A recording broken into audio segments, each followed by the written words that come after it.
Hi, I'm Kathy Lindsay. Welcome to FPB's Meet the Candidates.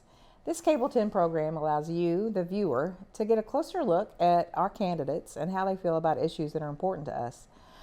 We've gathered questions from around the community, and now we're here to share them with the candidate and to hear how he has views about these same topics and how they will affect us and our community.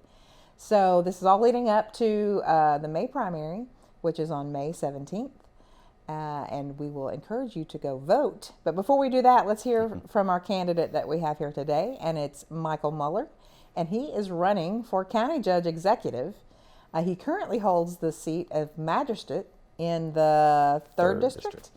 And but he's decided to move on up and go for the big chair of the County Judge Executive. So let's welcome Michael Mueller.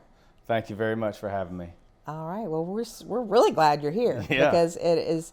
We'd love to hear your views on some topics that are important to our community. Like I said, we've gathered questions, and so I'm just ready to fire away. It's all good. I'm ready. But before I do, there may be people here who aren't familiar with you. Okay. We might have new people in our community. So why don't you tell us a little bit about yourself?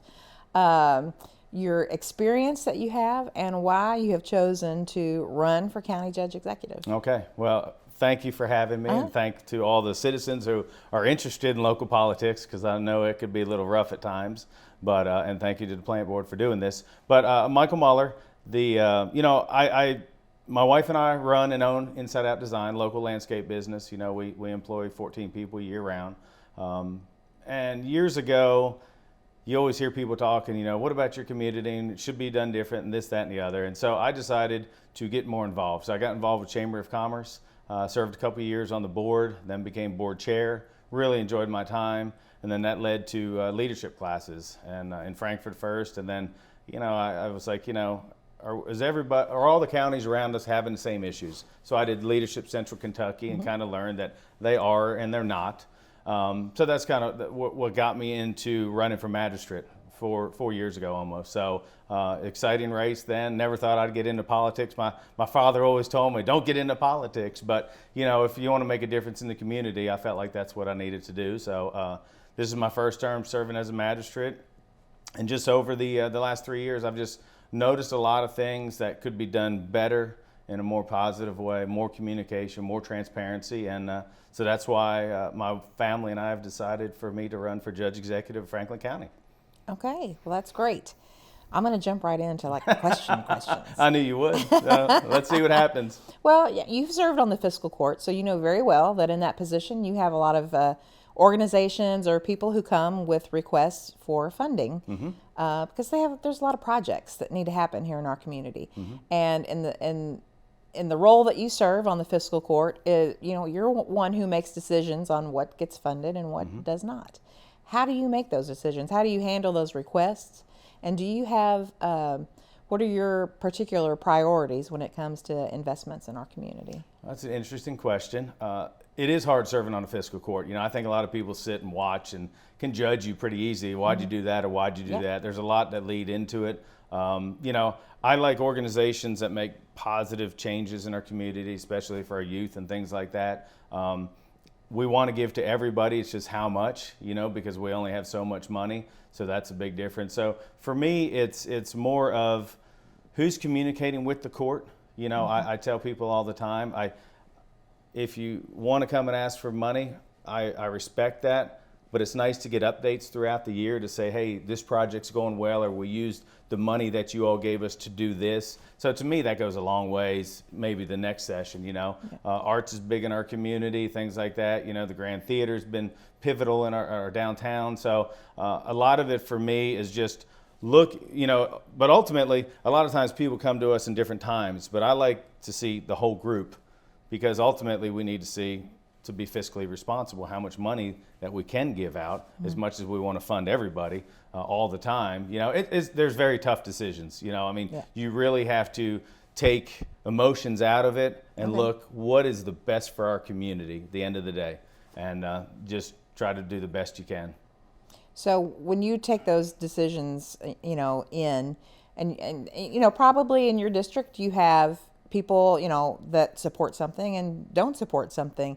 That how do you find that balance? It's, at the end of the day, Yeah. I look at it like I have to do my research, Yep. even if it's extra research to figure out what's the best solution and what's going to help our community the best. And so I try to give everybody what they want, but ultimately in politics, you're never going to make everybody happy. Yeah. So at the end of the day, when I make a decision, I can sleep at night. I know the decision I made, I researched it, and I did what's best for the community. And there's tough decisions. I mean, there's, I've made my wife angry at some of the decisions. It's just part of it. Yeah. It's the role, and it's tough. And I can see why a lot of people don't want to get involved in politics, but I thoroughly enjoy it. Yeah. People think I'm kind of crazy, but I really love it because I can see making a difference in the community. So that means the world to me. Yeah. Well, we're at a time now where we're hopefully coming out of a pandemic. We have some wavering economic times, global uncertainty, I will say. Yeah. It's causing our gas prices to rise, our grocery prices to increase. So we're at a time when even in our homes, in our businesses, and in government, we really need to find ways to be more efficient. So I'm asking you, is it perhaps time that we revisit the possibility of a merged form of government in order to have more efficiency in the way we spend our money here in Frankfort and Franklin County, and to address the needs of our entire community? It's a big question. It is. It really is. You went right there. Did. So, twice now it's been voted on by the community because ultimately that's who votes on it. Yeah. It's not up to the fiscal court. It's not up to the city commission. It's up to the citizens. So twice now it's been voted down. So, but I do think that there needs to be a lot more communication between the city and county to be, ultimately to save taxpayer dollars. I think that can be done in many ways. For the last 3 years, I've been asking to have quarterly meetings with the city just so we can get on the same page, So, I mean, it's kind of like the left hand and the right hand are doing. Unfortunately, the current judge won't let that happen. So I strongly want more communication with the city to work with them. And I think ultimately it will save taxpayer dollars. Yeah. So what is the step to make that happen? If you were county judge, if you get elected county judge executive, not if, when. Yeah. What will you do if elected to ensure that communication is happening? At the end of the day, I'll call the mayor and say, Mayor, this is what we need to do. And with coming out of the pandemic, like you said, we'll need to find a facility that's big enough to, put everybody in. But ultimately, just, have a mediator come, or maybe not even a mediator. For me, it's communicating. Communication's key. And so it's what are we doing? What are they doing? What can we do together? And what can we do to complement each other? It's kind of like the Lakeview Park plan. We have in there building 3 multi-use fields. Well, ultimately, we need the city to build 2 to 3 in order to bring regional tournaments here. We know you need 5 to 6 fields. We can't do it all ourselves. Yep. So it's going to be a partnership. So that's leading to my next question. Here we go. So we do have 2 park systems. And, the city has their master parks plan. Yep. And the county has the Lakeview Park Plan. So do you see an opportunity maybe just to merge the parks departments to work together to, ensure that we have everything we need? Right. And that's come up, and I don't know what that would look like. Like I said, you need strong leadership to pull things like that off, to communicate and stuff. But ultimately, I think it's time for the city and county to sit down, put everything aside. The one thing for me, and I've said this for many, many years, is I feel like as beautiful as the river is, it divides this community. It's either west side or east side or downtown. And I think we need to get people to stop thinking about that and thinking about Frankfort and Franklin County as a whole. We're all one. So if they do something spectacular, it's going to help us, and vice versa.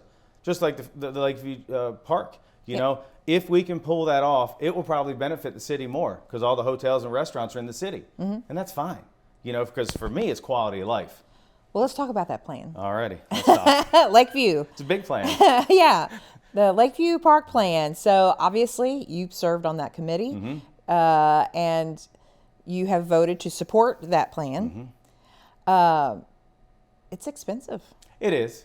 So ultimately, I kind of proposed the whole thing. Right. We as a family travel a lot. Yeah. And so we've seen all 50 states as a family. How is Franklin County going to pay for that? That's a great question. That's the next step to the process. Yeah. So we had a park meeting on Monday. Yeah. And I think March 30th, it goes back in front of the Fiscal Court, because ultimately that's where we need to get. We need the professionals to tell us how to pay for it, because ultimately, if we can't afford it, we don't want to build something we can't afford. I don't want taxes to go up. Yeah. So, they've talked about sports, commissions and tourism things, and that's not what I do. Yeah. That's why we hired them. Yeah. So ultimately, I think a lot of people put the cart in front of the horse. We're not there yet. Yeah. They've proposed a phenomenal plan. We had a great community input. They've identified what it can be better for the people who live here for quality of life, but then also what's going to bring in on weekends, regional tournaments to help economic development. Because ultimately it's people in hotels, it's people in the restaurants, it's people in the shops, and that's really what it's all about. Yeah. So we're talking about, a lot of this that's going to hopefully bring revenue in to our community. And we talk about economic development and about how important that is. And, people might have different definitions of what economic development is and what it means. Right. What does it mean to you? Economic development is probably everything we're going to talk about in these 30 minutes. Really, when I think about economic development, it's everything. It's getting jobs here that pay well. So when our kids go away to college, they move back here to have their families. It's all about the tourism. It's things like that. So economic development could be, I think Frankfort as a whole could be an outdoor mecca. I really do. Between rails to trails, Lakeview Park, what the city has going on. We have the river, the creek, which is a huge draw for canoes and kayaks. You have over 1,000 acres of parks right now, which is phenomenal. Yeah. For a town our size. So there's so much potential in so many different ways that we can boost economic development. So it's just a matter of putting all the pieces together. It's having strong leadership who is not going to, unfortunately the judge is kind of against the project. It's too big, it's too much. We don't know that yet. Yeah. And so it's like, I hope everybody can look at this and just say, you know what, let's give it a chance. Let's read the 358 pages that the firm put together, and let's see what they're talking about. This is what they do. And the reason we picked this firm is because they build 85% of their projects that they design. And for example, last year they built E-Town, and E-Town had $31 million in tourism revenue just in 1 year. That's phenomenal. Yeah. So what could that do to our community? I'm not saying we want to be that big or anything, but the potential's there. Potential, yes. So we're at a point where our community, we hear a lot from both the city and county government about planning, comprehensive planning, master planning, strategic planning. Planning is great. We love planning because you have to have a good plan in order to work the plan. Right. But at some point you do have to work the plan. Yep. And you do have to take action. Absolutely. So what action, especially if you're elected county judge executive, what action can you guide the court to take to help bring more jobs to our community that create, wages that can help a family survive and be family sustaining wages? Right.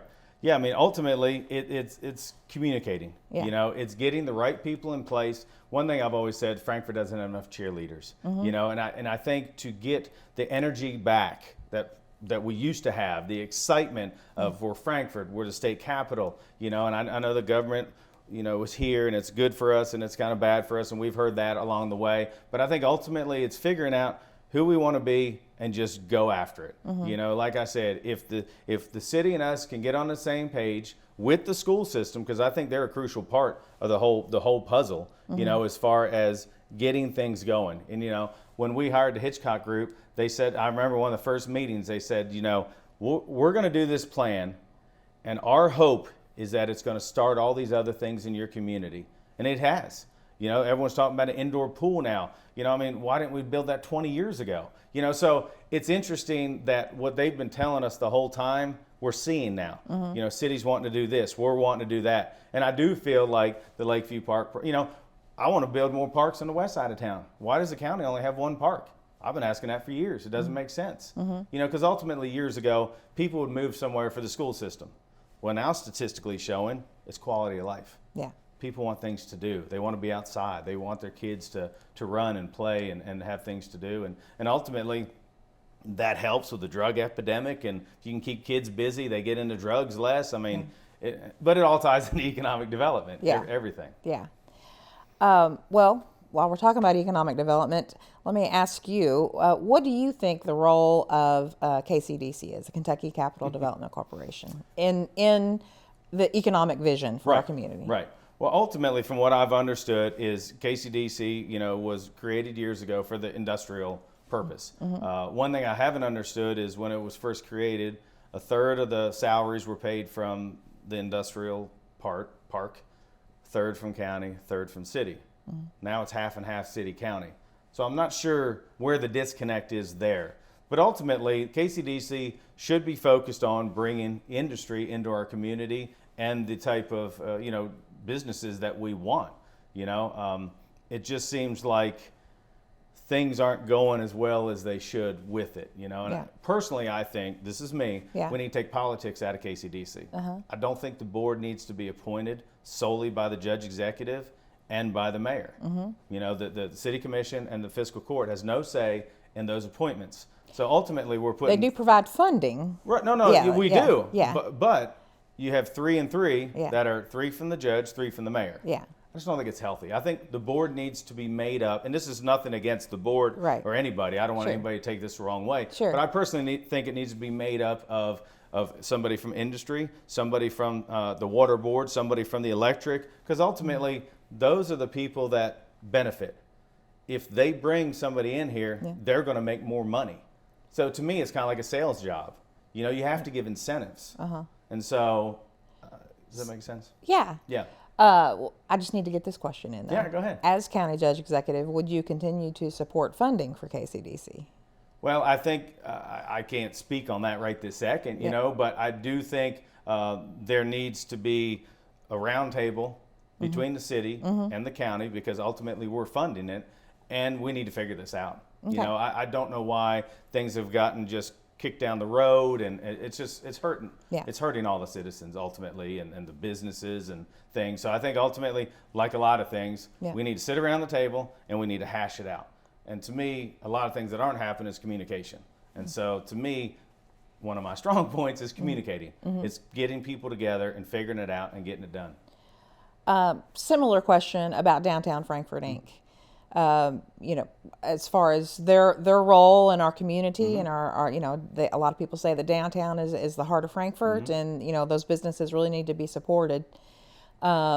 So in the role that DFI plays in our community as county judge executive, would you continue to support them financially? Yeah, I actually had a meeting with Kayla last week. Got to meet her for the first time.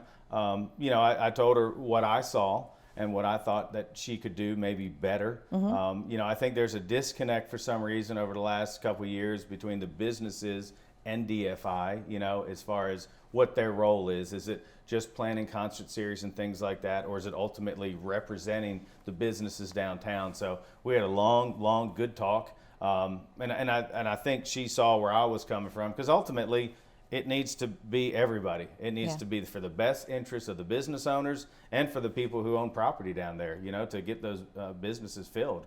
So I think it's another example of just getting the people in the room around the table to say, hey, what can we do? What should we do? I think right now the fiscal court finances a lot of different people, but because of lack of leadership, everyone's doing good work, but with maybe less results than need be, because we're not all on the same page. There's no meetings, and I don't understand that. Yeah. So I'm a big communicator, so that's important. Okay. Yeah. Well, we've been talking about economic development and growth, and would you agree that growth would be good for our community? I would. Okay. It's necessary. Okay. So we have an issue right now that a lot of people are talking about is Buffalo Trace. And for those who don't know, Buffalo Trace has proposed an expansion into the Peaks Mill area.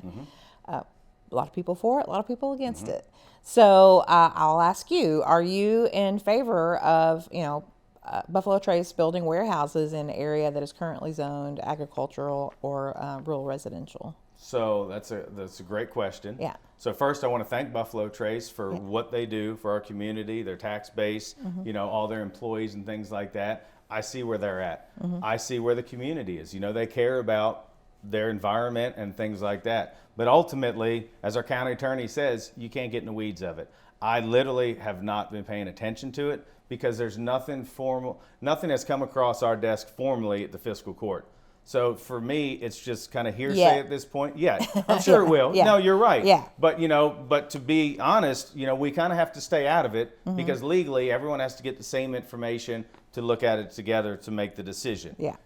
But I will say I think it's gotten out of control. I wish the judge would have months ago brought maybe 3 from Buffalo Trace, 3 from the community, and talked about it. And so I feel like it's just building pressure. Unnecessary pressure that if people would just come together, because honestly, I don't know what they need. I don't know if they need 100 acres, if they need 1,000 or 10,000, and I don't think the citizens probably do either.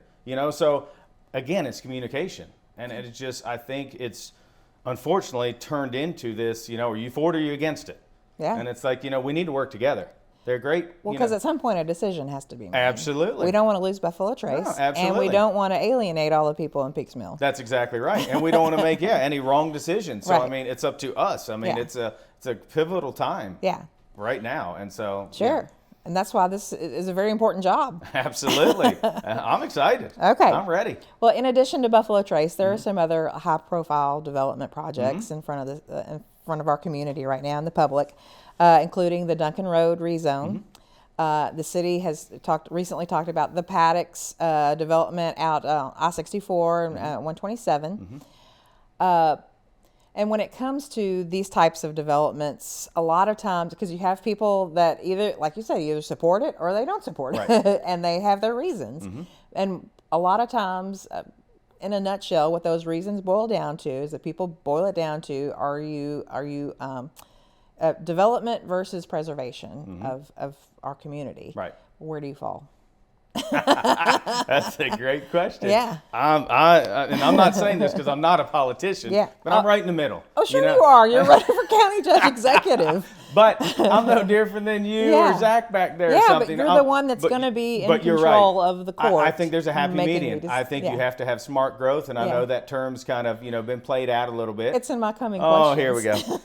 But also, we need to care about the environment. Yeah. Look at our business. You know what I mean? We're a sustainable business. We're about recycling and things like that. So there is hard decisions to be made. So, I think the comprehensive plan is going to be crucial. It hasn't been done in 10 years. Yeah. And I think there's been recently some things that come to us that are kind of like, why should we change that right now when we're in the middle of the comprehensive plan?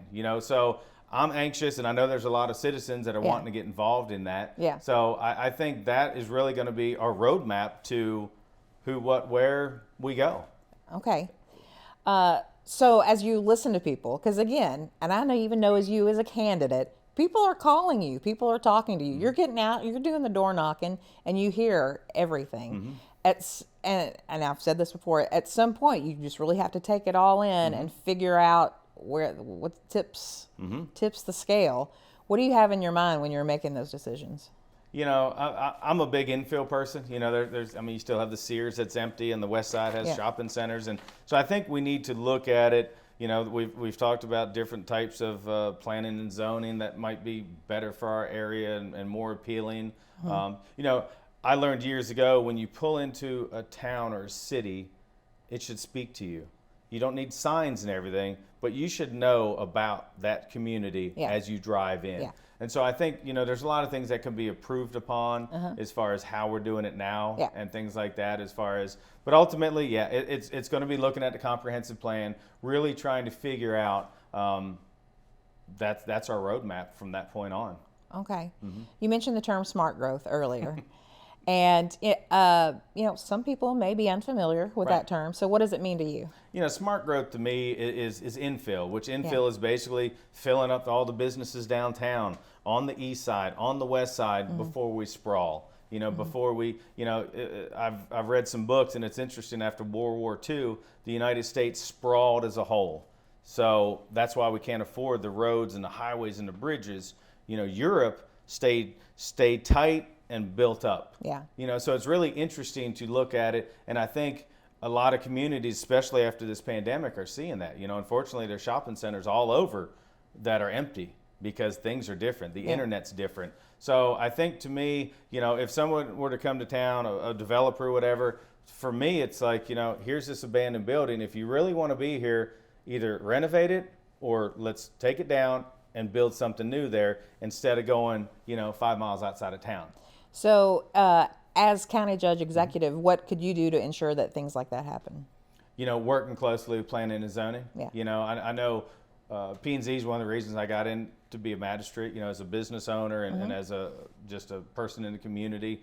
There's a lot of things unclear to me as far as there's a lot of gray areas, and I think we can do better as far as streamlining processes. And when somebody calls, it'd be a simple way to do things. And I think same for developers and things like that. So I think things get jumbled up a little bit too much here, and it makes people upset, and they tend to go to a different community or something. So for me, it's working together, it's streamlining processes, making it the same for everybody across the board, So I think that's a big thing. Okay. Well, you are a business owner. Your family owns a business. So what do you see as the top concerns, particularly from the business community, that the fiscal court should be addressing?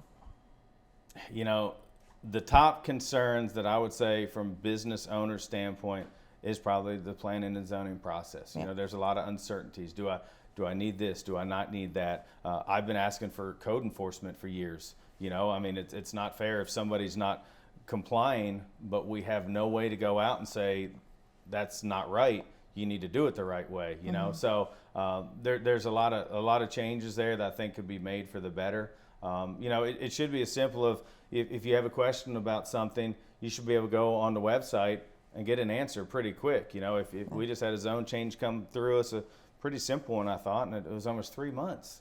I was like, somebody shouldn't have to wait 3 months for a simple zone change. So I think restructuring meetings, really looking at what we're doing. I can't say enough good things about the county employees. This is nothing towards anybody. It's just a lot of the processes I think need to be updated. Okay. Over the past few years, it's become apparent that Franklin County, we need to start depending less on state government and focus more on private sector jobs and bringing in new businesses, incentivizing entrepreneurs, stuff like that. So what is your vision for improving the business climate in Franklin County to help us how can we become more competitive with our surrounding counties to attract more businesses? It's another great question. That's what I'm here for, man. You are doing pretty good. It's interesting. State government is basically 65% of the workers in Frankfort live in surrounding counties, which is mind-blowing to me. The state government was good for years, but it also occupy $750 million worth of businesses that don't get, tax revenue from it. So I think it's really important that we embrace, I like kind of the mentorship. I love entrepreneurship. If I see a kid and they have an interest in something, I try to help them. What can I do to get you going? And so I think having the community talk more, arms open, if someone wants to open a company, to be able to come to any of the businesses around, maybe put a group together and just help them through the process. So it's not just so bad they just get discouraged, because there's a lot of kids out there that won't go to college. There's a lot of kids that won't go to trade, but they have a talent.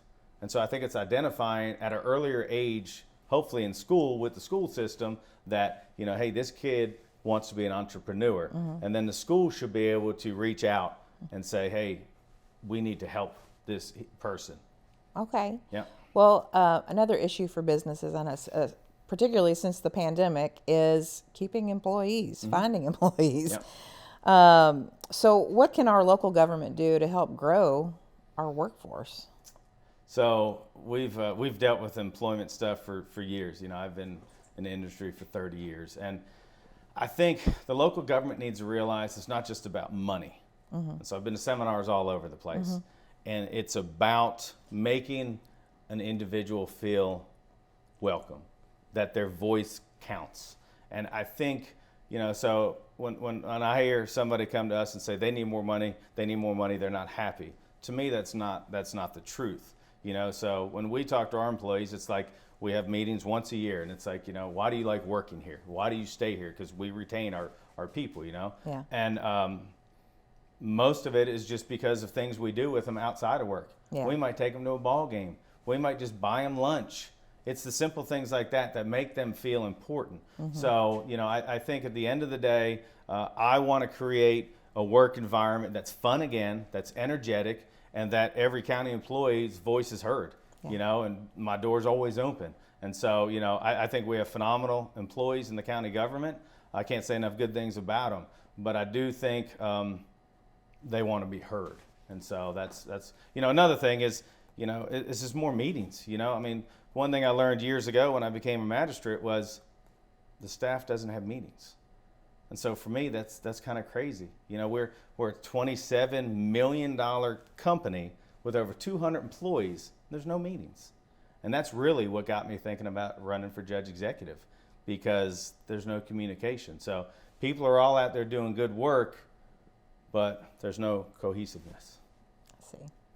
Well, I just have one more question before then we do a closing. Okay. In my next section of Is this questions. an easy one?